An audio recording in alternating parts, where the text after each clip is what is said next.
বাড়ির মধ্যে বানাইতে একটু অন্য কিরম কিরম লাগে, এই কারণে ভাই আজকে বেশি ব্লগ বানাইতে পারছি না। আজকে অক্ষণই স্টার্ট করছি মাত্র ব্লগ, লেট হয়ে গেছে কারণ আজ কলেজ টলেজ বন্ধ আসলো আর কোনো গেছিও না, তো বানাইছি না ব্লগ। বাড়ির মধ্যে বানাইতে একটু অন্য কিরম কিরম লাগে, এই কারণে বানাইছি না।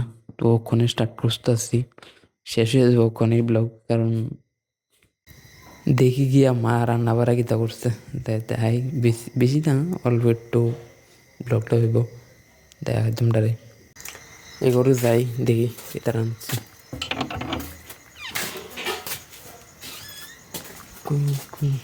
বাইরে চা দিতে আসছে ওখানে।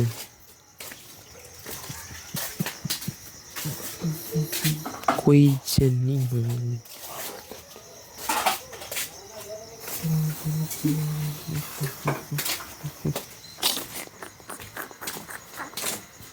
কই, এতটুকুই ব্লগটা আজকাল লেগা, বাই।